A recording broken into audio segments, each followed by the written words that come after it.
Welcome back to Brotherhood Tabletop. I'm Doc. I'm John. There are many different paths that can lead you into Warhammer, whether it's the audiobooks, YouTube lore, Space Marine 2, arts and crafting, fielding hundreds of miniatures on the tabletop. But however you got into Warhammer, you are 100% certainly familiar with the team that we're going over today. Today we're deep diving into the Adeptus Astartes with their kill team, the Angels of Death.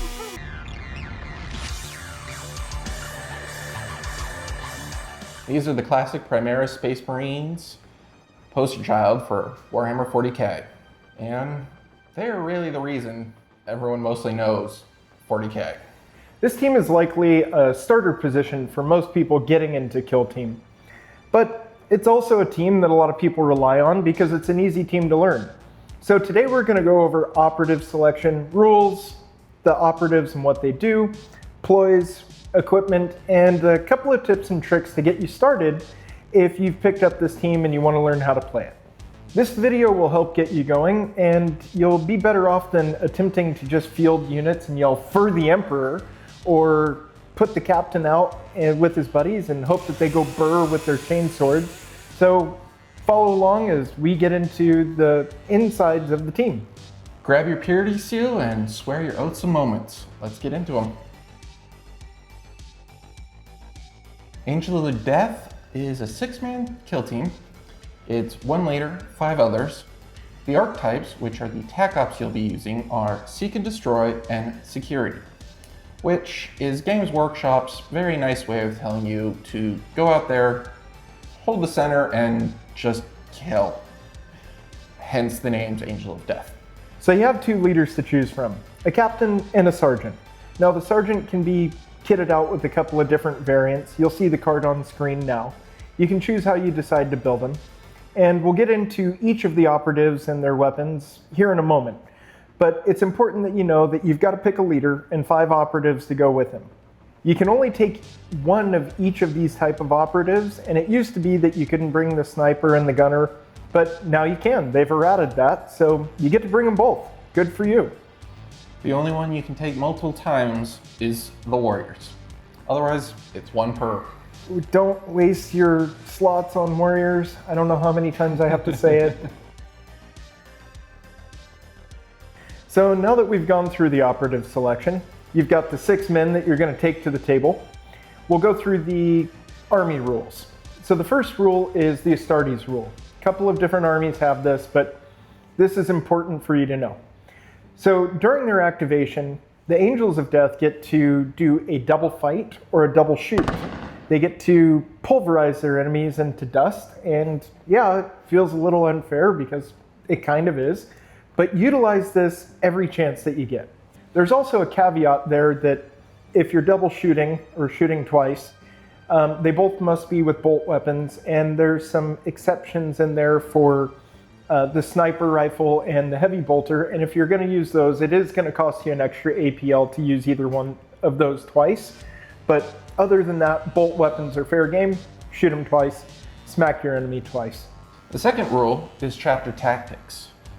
When you build your team, you pick a primary and a secondary chapter tactic.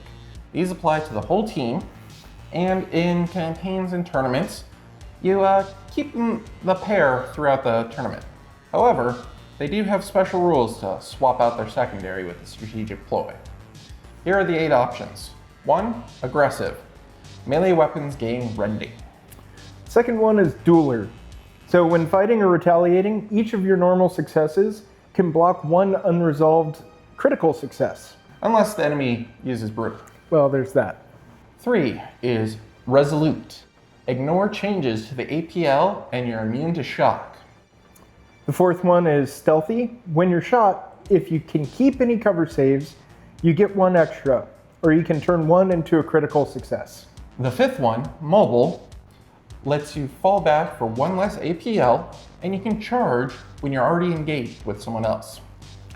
The 6th is hardy. Defense dice of 5 up are critical successes. When retaliating, the first normal damage of 3 or more is reduced by 1. Sharpshooter is number 7. If you don't charge, fall back, or reposition this activation, your bolt weapons gain accurate 1 and severe. And finally is the Siege Specialist. Ranged weapons gain Saturate, and enemies cannot assist when you're fighting or retaliating. These are flexible, so you can go aggressive plus dueler for a very nice melee, or sharpshooter and stealth for shootyless. Mobile and resolute if you hate being pinned. The adaptive tactics ploy lets you pivot the secondary mid-game, which is generally strong. So now that we've covered how to build your team and the rules that govern the entire team, we'll get into each of the operative cards. This will go over what each of them can bring as far as weapons and the details of how they move and what they do on the field. As a secondary note, this will also give you an idea where you can play out a separate list depending on the enemy that you're playing. You might want to build your list a little bit different depending on who you're coming up against. So now we're going to get into each of the data cards for all of the models that you can bring for your Angels of Death kill team. So the first model we're going to go over is the Space Marine Captain. He's a pretty standard go-to depending on the build you're trying to go for. He's got 3 APL, 6 inches of movement, 3 up on saves, and 15 wounds. This is going to seem like a pretty familiar stat line by the time we get through this entire team. He's got a plasma pistol for a ranged weapon, and you can run it through either the standard or the supercharged profile. Both get 4 attacks, they hit on 3s. The only difference is with the standard profile you're doing 3-5 damage with piercing 1 and an 8-inch range. On the supercharged profile you get 4-5 damage, still the 8-inch range, but you get lethal 5-ups along with the piercing 1. The downside is you gotta roll a hot roll if you fail anything. He also comes equipped with a power fist. So 5 attacks, hitting on 3s, 5-7 damage, and it's got the brutal keyword, which is appropriate for a power fist. He's got a couple of abilities on his card, the first of which is Heroic Leader. You can do a couple of different things during each turning point. So the first bullet is you can use a firefight ploy for 0 CP if he is the intended target of that firefight ploy. You could also use the Combat Doctrine strategy ploy whenever you activate a friendly Angel of Death operative, if you have not already used that strategy ploy during this turning point. So Combat Doctrine is a strategy ploy that we're going to get into a little later in the video, but a brief primer is that you can give multiple, or in this case a single model, the balance keyword for their weapons if they meet certain criteria. There's 3 for you to choose from, and this allows you to slap one of those titles on one of your friendly Angels of Death. The third bullet point allows you to perform the Adjust Doctrine ability, which means that if you've already used the Combat Doctrine, you get to change which doctrine you can give to the friendly Angel of Death that this applies to. Note that the Space Marine Captain still has to be on the kill zone field, and can't be in control range of enemy operatives. So finally, we'll talk about his Iron Halo now that we've gotten the Heroic Leader mouthful out of the way. Iron Halo, once per battle, the Space Marine Captain basically gets to do just a scratch on normal damage and send it as a glancing blow. So you don't take the damage, again, once per battle. Pretty solid though. If you choose not to go with the Space Marine Captain, you've got 2 sergeants to choose from. The first of which is the Assault Intercessor Sergeant. The Assault Intercessor Sergeant is much better in melee, and he's got a pistol as an accessory weapon, where the standard Intercessor Sergeant has more of a ranged weapon profile. So we'll get through the Assault Intercessor Sergeant and what he does, and then the standard Intercessor Sergeant, and you can choose which one you want to take if you're not taking the Captain. So the Assault Intercessor Sergeant, this is going to be a tongue twister by the end of this video, has 3 APL, 6 inches of movement, saving on 3s, and 15 wounds. He's got a couple of different pistols that you can choose from. He's got a hand flamer, 6-inch range, saturate, torrent 1, 4 attacks, hitting on 2s, 3-3 damage, standard flamer fair. You can also take a heavy bolt pistol, which bolt pistols are better in 3rd edition than they were in 2nd, so it's not a bad choice. 4 attacks, hitting on 3s, 3-4 damage, 8-inch range, piercing crits 1, which is fairly decent for a bolt pistol. You can also take his plasma pistol, and just like every other plasma weapon, there's a standard and a supercharged profile that you can choose from. They both have 4 attacks, hitting on 3s. The standard does 3-5 damage, the supercharged does 4-5, 8 inches of range, both get piercing 1, and then of course supercharge. Just like before, you get lethal 5s, and you've got to roll hot if you fail any of your hits. Where the Assault Intercessor really shines is his melee profile, and he gets an extra attack over the standard Intercessor Sergeant, no matter which weapon profile you choose. So you can take a Chainsword, Power Fist, Power Weapon, or a Thunderhammer. Chainsword, 5 attacks, hitting on 3s, 4-5 damage, nothing special. Power Fist, much like the Space Marine Captain, 5 attacks, hitting on 4s, 5-7 damage with Brutal. Power Weapon, you can choose whichever power weapon you want to imagine, Lightning Claws are fun. 5 attacks, hitting on 3s, 4-6 damage with lethal 5s, and then of course the Ban Hammer of Doom. You can come in with a Thunderhammer if you want to paint these guys up like Space Wolves or Salamanders, whatever floats your boat. 5 attacks, hitting on 4s, 5-6 damage, shock and stun. Personally, if I'm running the Assault Intercessor Sergeant, I'm going with the Thunderhammer, just because shock and stun is super helpful if you can get him in fighting range. The Assault Intercessor Sergeant has Doctrine Warfare.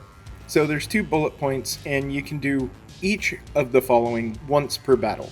First point, whenever you'd use the Combat Doctrine Strategy ploy, which we just talked about with the Captain, and then you select Assault, which is one of the 3 choices on that ploy. If your Sergeant is still in the kill zone, you get to use that for 0 CP. So for the second bullet point, whenever you would use Combat Doctrine as a strategy ploy and then select Tactical, it costs you 0 CP. We'll get into that ploy in a few minutes. There's 3 to choose from. This guy allows you to choose 2 of them for free, once per battle each. The Assault Intercessor Sergeant also has Chapter Veteran, which the standard Sergeant has as well, but we'll go over it. At the end of the Select Operative step, so as you're setting everything up, if he is selected for deployment, as well as the standard Sergeant, you get to select an additional chapter tactic for it to have in battle. So unlike the primary and secondary chapter tactics, which you typically have to keep those the same if you're running through a tournament, you can change this one in between matches if you'd like. Intercessor Sergeant, Intercessor Sergeant, Intercessor Sergeant. Yeah, that is a tongue twister. So the standard Intercessor Sergeant, the non-assault version, 3 APL, 6 inches of movement, saving on 3s, 15 wounds. Same stat line as before. This is your third option for a leader, and he is the ranged variant. So you'll notice that he has all of the same melee weapons that the Assault Intercessor Sergeant has, but he gets 4 attacks instead of 5. The key difference here is his ranged profiles are much more focused on long range. So instead of taking the pistols that you would take with the Assault Sergeant, you get to choose from an auto bolt rifle, 4 attacks hitting on 3s, 3-4 damage with 1 inch of torrent. You can also choose a bolt rifle, 4 attacks hitting on 3s, 3-4 damage, piercing crits 1 instead of torrent 1. Or the go-to is the Stalker bolt rifle. Again, there's 2 profiles here. One that's heavy, 4 attacks, hitting on 3s, 3-5 damage, unlike the mobile version, which is 3-4 damage. But if you choose the heavy profile, it does have the heavy dash-only keyword, but you get lethal 5s and piercing crit 1s. So for me, the Stalker bolt rifle, pretty much the way to go with this guy, but choose your poison. I'm not going to go back through all the melee weapons again, just know that they're the same as the Assault Intercessor Sergeant. Geez, I'm sick of saying this, but you get 1 less attack. The standard Sergeant also has Doctrine Warfare, just like the guy we talked about before. The difference here is his first bullet point, so you can use these both once per battle, just like before. His first bullet point says Devastator instead of Assault, and then the second one is still Tactical. So rather than being able to use Assault for 0 CP and then Tactical for 0 CP, you get to use Devastator and then Tactical, or vice versa. He's also got the Chapter Veteran ability, just like the Assault Intercessor Sergeant. So you get to select an additional chapter tactic for it to have in battle, and you can change it in between rounds in a tournament. Now that we've gotten the 3 leader choices out of the way, we're going to go over the Assault Intercessor Grenadier. 3 APL, 6 inches of movement, saving on 3s, 14 wounds, because he's not a leader. This guy is almost always an auto take in this team, at least in my opinion. I don't know anybody that doesn't take, because the free grenades really pay off. His ranged weapon is a heavy bolt pistol, 4 attacks, hitting on 3s, 3-4 damage, range 8, piercing crits 1. He's also got a chainsword, so decent melee, no special keywords, but 5 attacks, hitting on 3s with 4-5 damage is not bad. Where he really shines is his Grenadier keyword. So this guy gets to use frag and crack grenades. Doing so doesn't count towards any limited uses you have, meaning you can still use them with him, and also take them as universal equipment and have somebody else use those grenades as well. Whenever he's hucking grenades out, however, you get to improve the hit stat of the weapon by 1, which is huge for crack grenades, and frag for that matter. But if you're really trying to get some damage punched through with some crack grenades, improving the hit stat is super helpful. So we come to the first of 2 warrior variants, which is the Assault Intercessor Warrior. 3 APL, 6 inches of movement, saving on 3s, 14 wounds. You have 2 variants of the Intercessor Warriors, and you're going to have to choose to take one for your team. You can take more if you want, but I'm advising against it. Hey, you do you. I'm not your real dad. The Assault Intercessor Warrior is definitely geared more towards melee with his chainsword and a bolt pistol, and then the Standard Warrior has more of a ranged profile. You're going to have to take one of these 2 guys.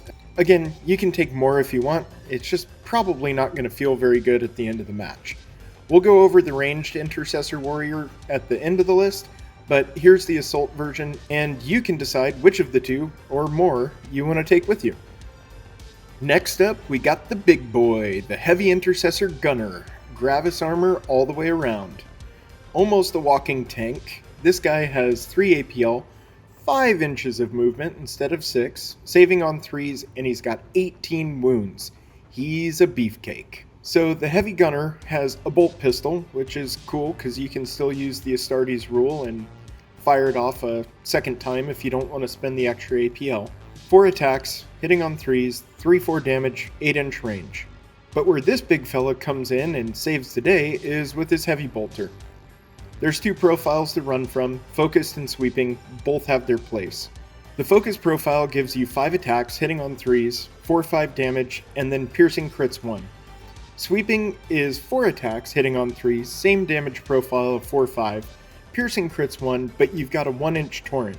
So this is ideal if you got a couple of Sanctifiers grouped up, or Mandrakes coming through their portal. You get to hit multiples all at once. And then because the Heavy Gunner can't not have some kind of melee, he's got fists, which from a Space Marine are still pretty dangerous. 4 attacks, hitting on 3s, 3-4 damage. It's a last resort, but I've killed things with fists before, so never underestimate it. Now we have the little brother version of the Heavy Gunner, and it's the Intercessor Gunner. So 3 APL, 6-inch move, saving on 3s, 14 wounds. Standard stat line for a Space Marine. He's definitely a ranged model, just like the Heavy Gunner, but he's got some more practical applications depending on which weapons you take for him. You can choose the Auto Bolt Rifle for 4 attacks, hitting on 3s, 3-4 damage with Torrent 1, but most people end up bringing the Auxiliary Grenade Launcher, which you can run with either a frag or a crack profile. 4 attacks, hitting on 3s, the frag does 2-4 damage with Blast 2, the crack does 4-5 damage with Piercing 1. There's no range on this, so you can be shelling grenades all the way across the battlefield if you feel like it. You can also choose to build them with a bolt rifle, standard bolt rifle, 4 attacks, hitting on 3s, 3-4 damage, piercing crits 1, or he can take the Stalker bolt rifle just like the standard Intercessor Sergeant, and that comes with 2 profiles just like it did with the Sergeant. You've got Heavy, which is 4 attacks, hitting on 3s, 3-5 damage. This does come with the Heavy keyword, dash only, lethal 5-ups, and piercing crits 1. Or you can run the mobile profile, which is 4 attacks, hitting on 3s, 3-4s. So it's kind of like a bolt rifle, but you can use that Heavy profile when applicable. And again, he's got fists, 4 attacks, hitting on 3s, 3-4 damage.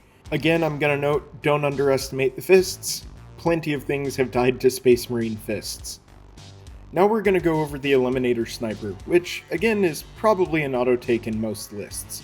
3 attacks, he gets to move 7 inches instead of 6, saving on 3s, but he is in Phobos armor, so he's only got 12 wounds. He's got a bolt pistol sidearm just like everybody else, 4 attacks, 3 ups, 3-4 damage, 8-inch range. but he's got a bolt sniper rifle that has 3 different profiles you can choose from, and you might get to use all 3 in the same game if you are clever.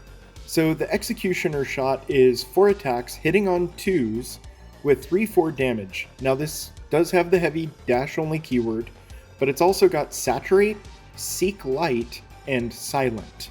So you get to fire this from concealed, and if somebody's under light cover, have fun. The second profile is the hyperfrag. 4 attacks hitting on 2s, 2/4 damage, but it's got a 1-inch blast range, still with the heavy keyword, and silent. Again, so you can shoot this from concealment. And then there's the mortis profile. 4 attacks hitting on 2s, 3/3 damage, but with devastating 3. Again, heavy, dash only keyword, but it's got piercing 1 and again silent. You can do some serious damage with the mortis round, so choose your targets wisely. And again, he's got fists, because Space Marines are not done killing even when they're out of ammo. The Eliminator Sniper has a camo cloak, so if an enemy is shooting at him, you get to ignore the saturate weapon rule that they might have. He also has the stealthy chapter tactic, so if you selected that as one of the chapter tactics, you can do both of its option, i.e. retain 2 cover saves, 1 normal and 1 critical success. He also has a 1 AP ability called Optics. Until the start of this operative's next activation, whenever it's shooting, enemy operatives cannot be obscured, which is ridiculously good. Pair the Optics ability with the Mortis round, and you can severely wound an enemy that they thought they had in a safe position. And finally, we'll go over the standard Intercessor Warrior. So once again, you're going to have to either take him or the Assault variant as your 5th slot, but you can take more if you like to live dangerously. 3 APL, 6 inches of movement, saving on 3s with 14 wounds, and he's got a much heftier supply of ranged weapons than his Assault variant. You can choose from the Auto Bolt Rifle, 4 attacks, hitting on 3s, 3/4 damage with 1-inch torrent, the Bolt Rifle, which is same as above, but with piercing crits 1 instead of torrent. Or you can take the Stalker Bolt Rifle, which, just like everybody else, has 2 different profiles of heavy and mobile. The heavy variant, 4 attacks, hitting on 3s, 3/5 damage, with the dash only heavy keyword, lethal 5s and piercing crits 1, or mobile, so you can move and shoot. And then of course, he's got fists, because why not? Having gone through all of the models and what you can bring for your team, I hope that you can see that there's definitely 2 or more, but definitely 2 ways to build this team out. You could go much heavier on the melee and bring the Assault Intercessor Sergeant along with Assault Intercessor Warriors and lean heavily on the melee with some shooting in the background to give you cover. Or you could go much heavier and go strictly ranged team and bring an Intercessor Warrior along with the Gunner, Heavy Gunner, Captain, or Standard Sergeant. As you're building your team, keep these models in mind and figure out which way you want to go. So you've got your kill team all expertly assembled and ready for them to get on the field, to bring the Emperor's justice to the Xenos and the Chaos Filth. Well, that's grand, but in order to maximize your success, let's get into your team's ploys, and we'll cover strategic ploys first, and then run through the Fireflight ploys so you know what traps cards you can get to play against your enemy. The first strategy ploy we're going to cover is Combat Doctrine. Now, we've already mentioned this a couple of times when we were going over the data cards for the Captain and both versions of the Sergeant. You'll want to refer back to this depending on which of the variants you run, because this is going to become important for your whole team. So the Combat Doctrine strategy ploy allows you to choose one of 3 profiles. Devastator Doctrine, which means shooting an operative more than 6 inches from it, Tactical Doctrine, shooting an operative within 6 inches of it, or Assault Doctrine, fighting or retaliating. You're basically choosing one of these 3 profiles, applying it to your whole team, and whenever those conditions apply to one of your models, they get balanced on all of their weapons. So if you've picked Devastator Doctrine and your Heavy Gunner is shooting somebody way across the board at 16 inches, let's just say, you get to apply the balanced weapon rule. Same goes for Tactical Doctrine if you're in close quarters with pistols, or Assault Doctrine if you're using chain swords or thunderhammers. This is definitely a doctrine you are going to use over and over and over, so it's wise to get familiar with it.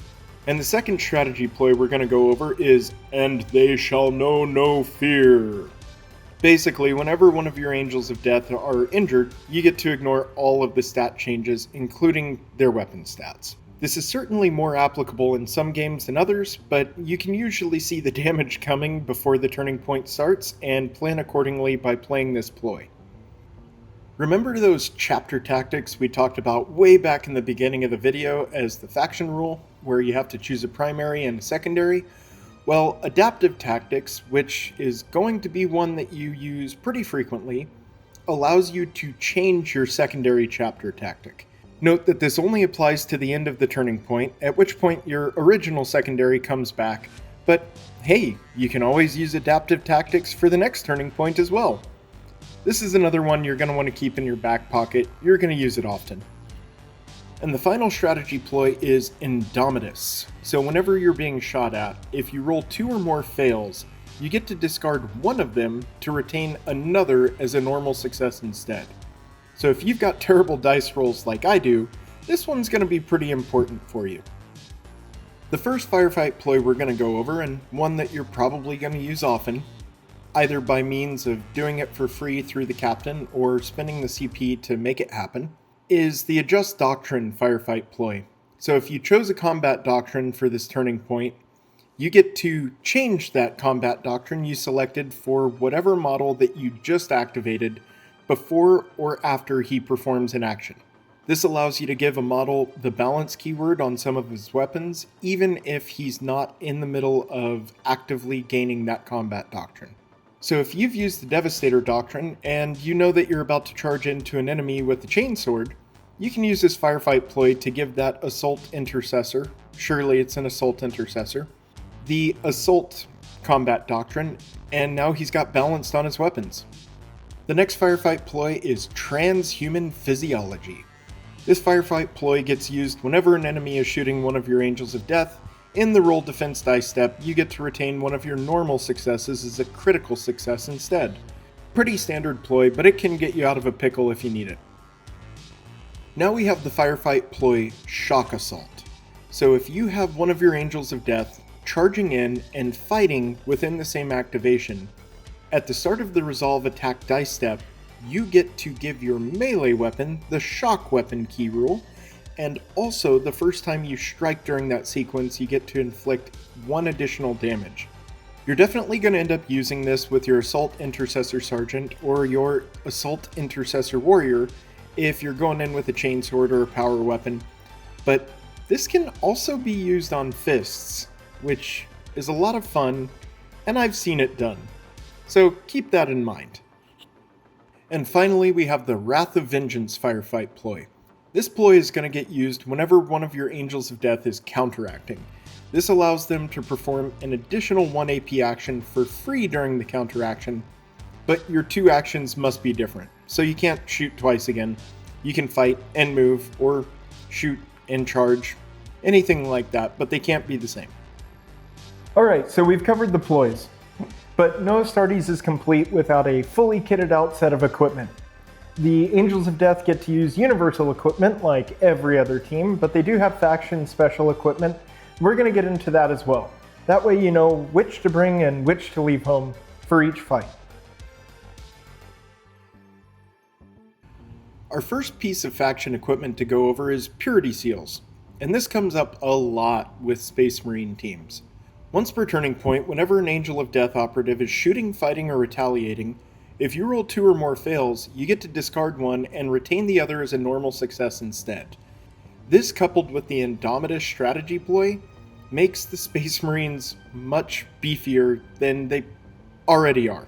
Purity Seals are pretty much an auto-take anytime you're playing this team. The second piece of equipment is the Chapter Reliquaries.